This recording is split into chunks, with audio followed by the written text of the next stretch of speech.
Coach, I'm just going to start off some general thoughts. All right. First of all, I'd just like to extend the congratulations to Coach Young and Austin P. I thought they did a phenomenal job. I thought Coach Young did a phenomenal job all year. Excellent job with their game plan, trying to take Gia out of the game, forcing us to put the ball in the hands of other people. I thought she did a great job. Like I said before, I thought she did a great job all year. So that's the first thing I want to say. Congratulations to Austin P, and I wish them well. Secondly, just want to say I'm very proud of my group of young ladies. I thought they did a phenomenal job of not quitting. We got down 20 and we kept fighting, which is something that we've done all year. So I can't say enough about the heart, the resiliency, the effort, the attitude, being able to overcome adversity. It's definitely a team that I've enjoyed coaching. I know it's only my second year being a head coach, but it's my 20th or 21st year coaching women's basketball. And I can say unequivocally, this is my favorite team that I've ever coached, and I love them. The tearjerker was dominating to you, and the ability for her surgery the other day to show up today. Really? That's my girl right here. Love her to death. Love her.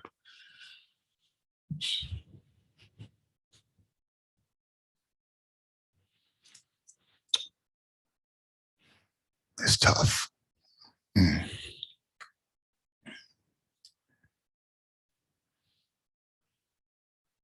I started, I've started recruiting Dominique last spring, and I feel like I've been coaching her and being in her life probably for the last 10 or 12 years. I mean, our relationship, it transcends basketball, and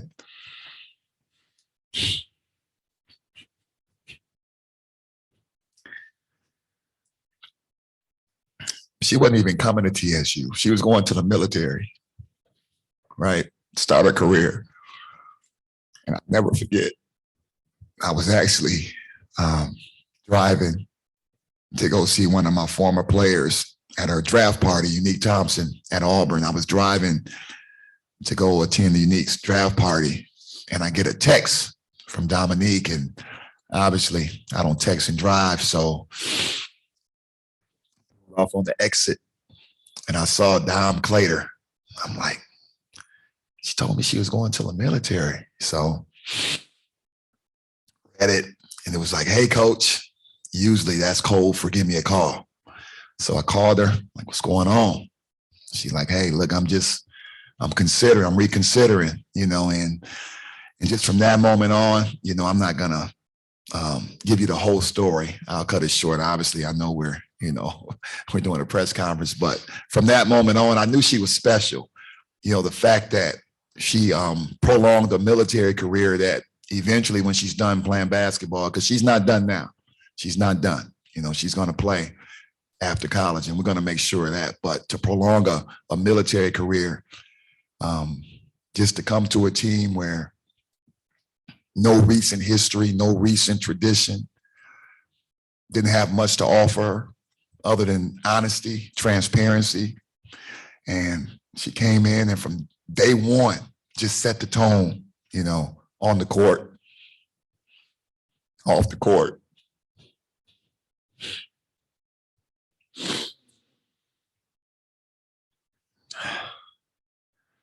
The 11 p.m. phone, Texas, coach, you gonna let me play? Knowing she's hurting, ribs were hurting after Western Kentucky, begged me to play.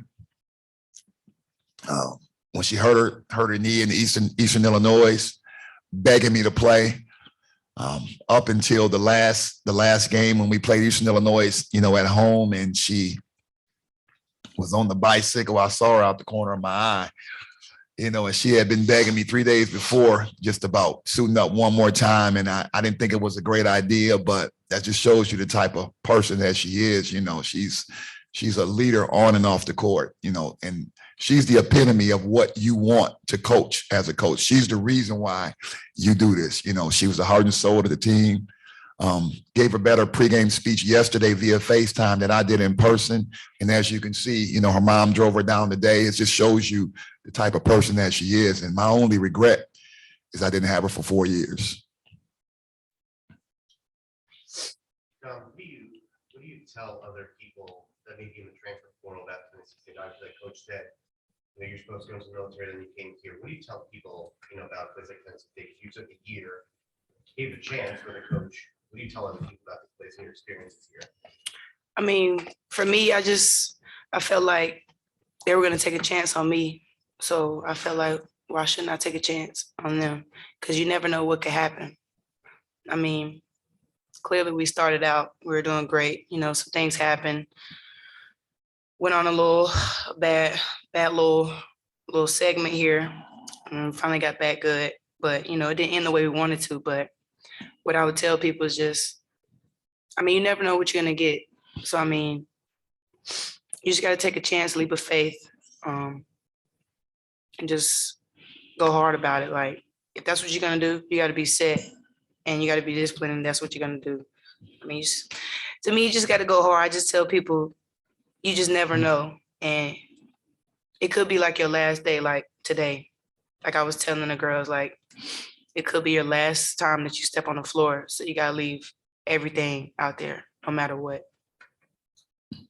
You faced on the locker room yesterday. I was in the locker room, and the girls flipped the switch at that point. You really are the heart and soul of the team, as Coach says. What does that mean to you, that first-year player with this organization, new teammates? What does it mean to you that your teammates really bought into kind of what you're bringing to the table? It put a lot of pressure on me a little bit. Nothing that I couldn't handle, but I know they were looking up to me a lot as a leader on and off the court. So I know some of the things that I did or that I still do, they're going to be watching me. But it just meant a lot that I was such an important piece to the team.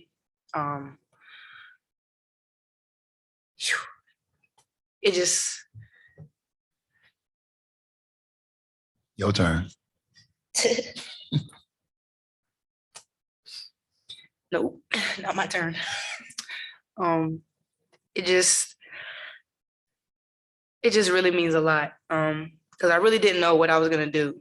And just being with these girls, like, we haven't even known each other that long. And it just feels like we've known each other for like 10 years. Like, what's up, girl? Like, they're really my sisters. Maybe in the past I couldn't say that, like, truly, honestly say that. But like, I really feel like this team is my family. Like, the coaches, we all have our times where it may be a little difficult, families argue, but that it is what it is. And GSU will forever be in my heart. What are some things you've been able to pass down? I'd always get them. They're here. It's the 3 pats. What have you been able to pass down and try to instill on the younger players?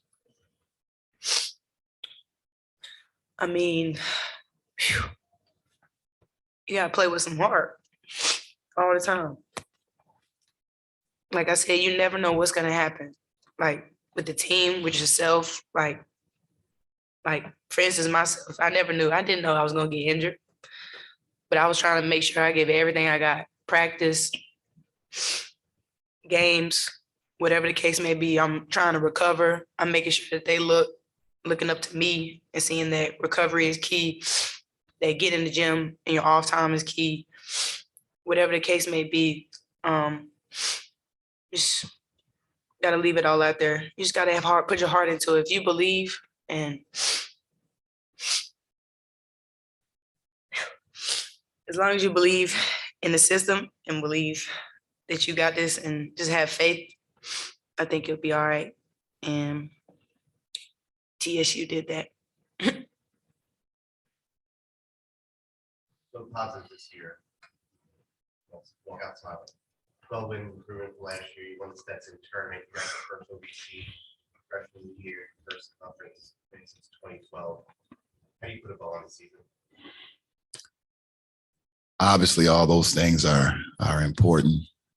They make me happy. They make us happy. But truthfully, it's the bond. You know, it's everything she talked about.